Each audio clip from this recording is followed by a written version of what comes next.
Well, I've told you this before, but I think it bears repeating in light of today's gospel message. Most of you know that Greg and I are now legally married, but we started wearing wedding bands on our fingers more than 20 years ago. And back then, I was a high school teacher.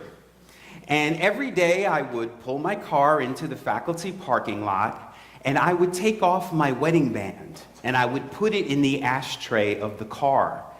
Because I was afraid to wear the ring in the classroom. I was worried about what students might say, like, "Why are you wearing that ring? We didn't know you were married. Tell us about your wife." And when I went into the faculty room for lunch, and all the members of the faculty were talking about what they did with their loved ones on spring break, I remained silent because I was afraid. I was worried about what they would think. I was worried about my job. And I realized back then that although I was a good teacher, I was prepared and organized and dedicated, I was never a great teacher. And I wasn't a great teacher because I was not living my authenticity. I wasn't being my authentic self. I could have been so powerful, but I gave away my power. I gave it away to worry and to fear. And it took me many years to learn to reclaim my power and to live fully and authentically. And I share that story with you again because that is what today's gospel is all about. It is all about living authentically and reclaiming your power. Now, the Latin word for power is the same word as authority. We keep hearing that this morning, the word authority.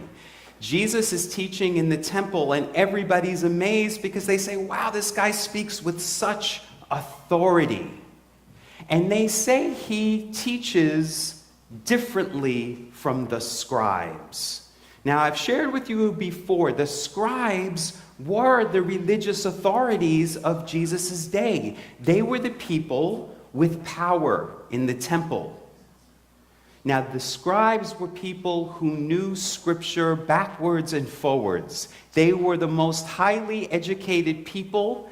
They were incredibly well respected, and they were great orators. Jesus comes into their temple, and Jesus is the complete opposite of them. He is not educated. He is someone who has not been to rabbinical school. And he's someone who's just a poor carpenter's son from a place called Nazareth. He comes in and he blows everybody away because he's speaking with such authority. Now, we know today in our country there are Christian leaders who are a lot like the scribes. They are highly educated in theology. You can give them any Bible chapter and verse, and they can repeat it back to you. They have it totally memorized. But remember, Jesus would later say in the Gospels, "Do not do as the scribes do, for they do not practice what they teach." And there are many Christians today who do not practice what they teach. And that's true for many of us in this room. We are people who say that we have great faith, and yet we live in worry and fear. We give away our power, just like I did when I was a young teacher. We give away our power to things like the economy and the stock market and cable news, or a medical diagnosis, or negative thinking, like fear and lack and limitation. We give that our power. We give away our peace. Peace is our superpower. We give it away to those things. This gospel is saying, reclaim your power. There is one true power. All of those other powers, so that you're giving your power away to, they're false teachers. Stop listening to them. Start listening to the one true power the only power that is. And that's why Jesus says, you have been given power and authority.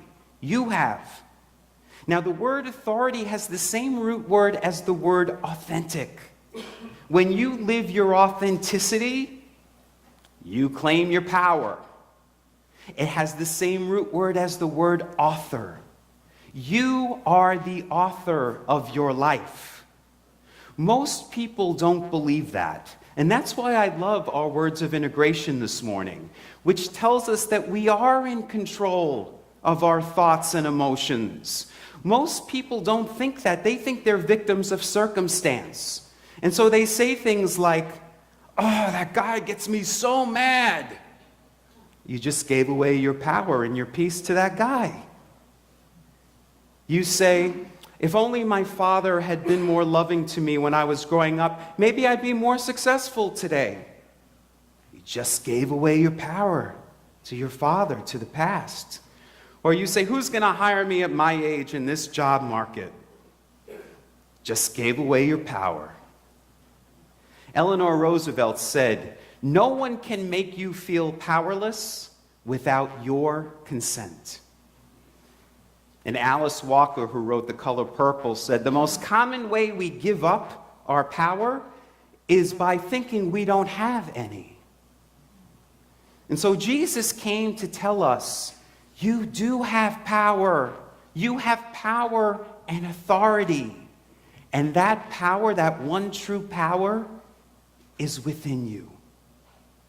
Now, a book that has helped me understand this so well is one of my favorite spiritual books of all time. And it was written by a 20th century Christian pastor in New York City whose name was Reverend Eric Butterworth. And the book is called Discover the Power Within You. Discover the Power Within You. And what Eric Butterworth says in the book is, there is just one power in the universe, and that power is within you. And that power is God, the good, omnipotent, all-powerful. That all-powerful power is within you. And Jesus came to tell us how to get access to that power. Jesus was someone, a man from Nazareth, who was able to fully access that power within him. And he came to show us the way. I know I tell you this almost every single week and you're getting sick of hearing it, but Jesus said to us, all of the things that I have done, you can do. And then he added, these things and greater. Jesus was saying, I've accessed this power and you can too. And he says in Luke's gospel, you have been given the authority and the power to combat the enemy, to drive out demons, and to cure diseases. We just haven't been accessing that power. Now, in today's gospel, we see this man who has an unclean spirit. And maybe you thought that that meant he was possessed by the devil. That's kind of a low-level understanding. We don't have time in today's talk to get into the devil, but next Sunday we will. But what I want you to know right now is that the word devil comes from a Latin word which means slanderer. And you know what slander is? It's a false spoken statement. When we tell ourselves false spoken statements like, I'm not good enough, I'll never have enough money, I am in lack, I'll never achieve anything, those are all lies. When you live in worry and fear, that's the slanderer, the lies, keeping you from your power, keeping you from your peace. Jesus says to the man, come, be still, be still. And so we access our power in the stillness. That's why a prayer practice is so important. In the stillness, we connect with our power. In meditation, we watch our thoughts and we speak truth to those lies that we tell ourselves. I know that many of you subscribe to Richard Rohr's emails each week.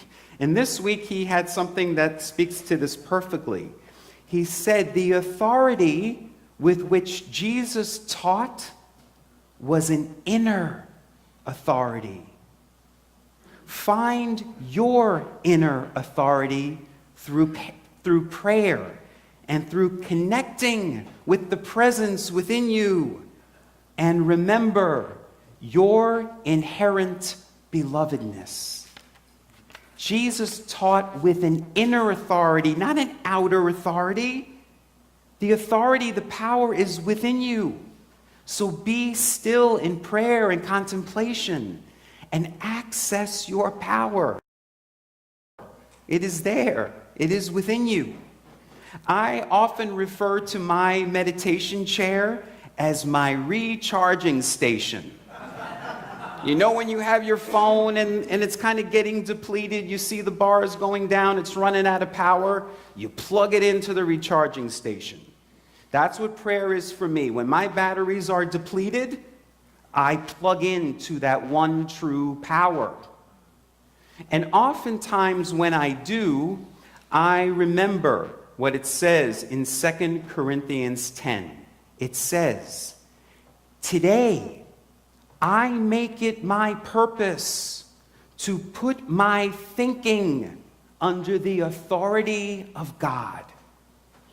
Today I make it my purpose to put my thinking under the authority of God. That is the only power that is, the one true power. So I invite you this week to find time to be still and to connect with that power, to understand that you do have control of your thoughts and emotions.